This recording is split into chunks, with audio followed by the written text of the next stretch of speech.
शाह का मिशन कश्मीर। ना हमने कभी इसके साथ कॉम्प्रोमाइज किया है, ना आगे भारतीय जनता पार्टी को कॉम्प्रोमाइज करने की गुंजाइश है।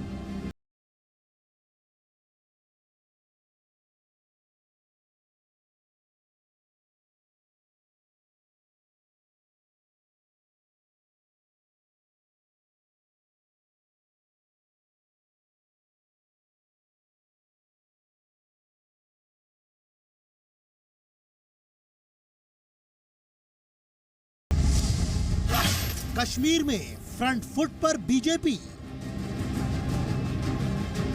एक किस प्रकार का फ्रीक्वेंसी मैचिंग लश्कर तोयबा और कांग्रेस के बीच में है, देश की जनता को जरा आप बता दीजिए।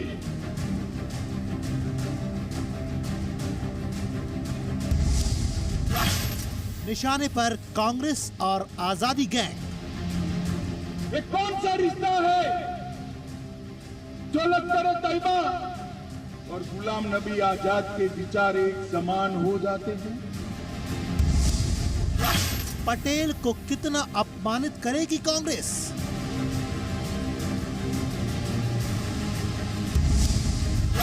सैफुद्दीन सोस का फिर विवादित बयान।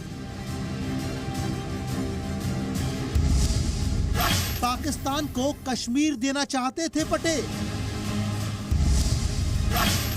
कांग्रेस को चाहिए देश हित या लश्कर हित?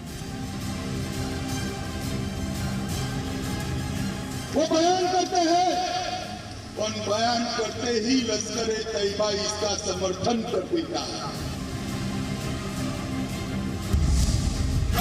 आतंकवाद पर लेक्चर नहीं सुनेगा देश। गुलाम नबी आजाद वहाँ के मुख्यमंत्री रहे हैं, कांग्रेस पार्टी के बड़े नेता हैं। उन्हें इस तरह के बयानों से परहेज करना चाहिए।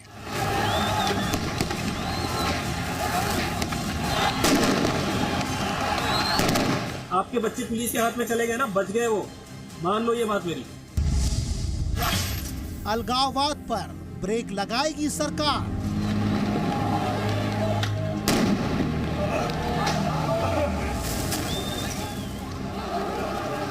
यहीं पे अगर पत्थरबाजी में आ जाते और मैंने खुदा ना खास्ता अगर मेरे जवान ने गोली चला दी होती ना, तो यहाँ पे नहीं आते, फिर मातम मना रहे होते। ये मोदी है, उसी भाषा में जवाब देना जानता है। राष्ट्रवाद के नए मोर्चे पर घिरेगा विपक्ष। एक भारतीय जनता पार्टी ही ऐसी पार्टी है जो सरकार गिरती है तो भारत माता की जय के नारे लगाकर चले।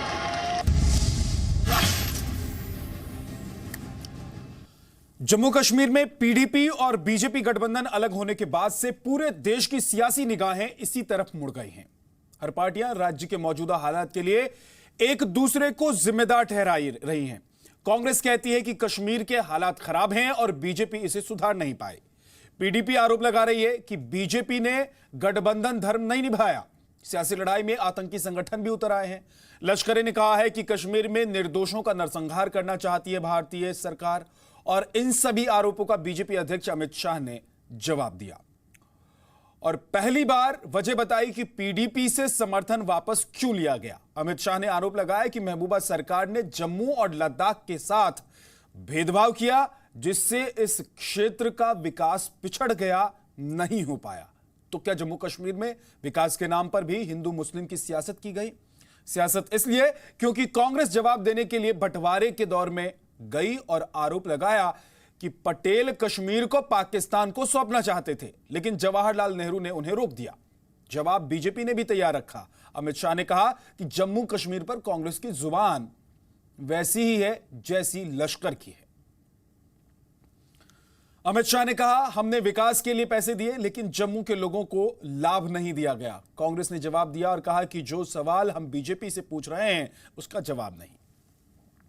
तो सवालों के जरिए बीजेपी मुद्दे को भटका रही है।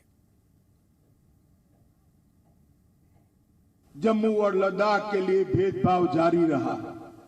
पैसे तो भेजे हमने, मगर वो नीचे तक पहुंचे नहीं। योजनाएं लागू नहीं होती थी और जम्मू और लद्दाख का विकास धीरे धीरे धीरे पिछड़ता गया। विकास का या जो पाकिस्तान के उग्रवादी हैं वो सब एक आपराधिक प्रवृत्ति के लोग हैं और ऐसे आपराधिक प्रवृत्ति के लोगों से हमको सर्टिफिकेट नहीं चाहिए। ऐसे अपराधियों के तर्कों को, उनके बयानों को भारतीय जनता पार्टी के लोग सहारा बना करके अगर राजकारण करना चाहते हैं तो ये बीजेपी को मुबारक हो। अब मोदी जी के राज में पहली बार ऐसा हुआ कि हमारे सेना के ठिकानों पर भी पाकिस्तानी हमले करने लगे और जहां जहां हमले हुए वहां पर वो आईएसआई के एजेंट को बुला के उसकी जांच करवा रहे हैं। तो यह बीजेपी का फेलियर है और अपने फेलियर को छुपाने के लिए लश्कर-ए तोयबा के एक बयान के सहारे बीजेपी राजनीति करना चाहती है। निहायत दुर्भाग्यपूर्ण बात। हम क्यों कह रहे हैं कि मिशन कश्मीर से 2019 की जंग, क्योंकि सभी सियासी पार्टियां कश्मीर का इतिहास खंगाल रही हैं और कश्मीर के मौजूदा हालात के लिए दूसरे को जिम्मेदार बता रही हैं। इस लड़ाई में नया नाम जुड़ा है कांग्रेस के नेता पी चिदम्बरम का। चिदम्बरम ने एक अंग्रेजी अखबार में आर्टिकल लिखकर आरोप लगाया है कि जम्मू कश्मीर के इम्तिहान में भारत हार रहा है। कश्मीर में कई बार आर्मी चीफ ने राजनीतिक बयान दिए। कश्मीर हमने नहीं खोया है लेकिन वहां तबाही जैसे हालात हैं। जम्मू कश्मीर में अपने ही लोगों पर हिंसा की बात कबूली गई है। इस लेख में जो पी चिदम्बरम ने लिखी है, सीज फायर गवर्नर रूल में एक ही तरह के एक्शन की बात कही गई है। कश्मीर में लोगों के अधिकारों को नुकसान पहुंचाया गया। जम्मू कश्मीर में मंत्रियों ने हिंसा पर कभी जिम्मेदारी नहीं ली। वादा बेहतरीन था कि घुसपैठ बंद होगी, शांति वापस आएगी, जम्मू कश्मीर भारत का ही हिस्सा रहेगा। ये वादे भी किए गए। सरकार की आलोचना की तो उन्हें देशद्रोही बताया गया। सरकार गिरा दी लेकिन देश से एक बार फिर माफी नहीं मांगी।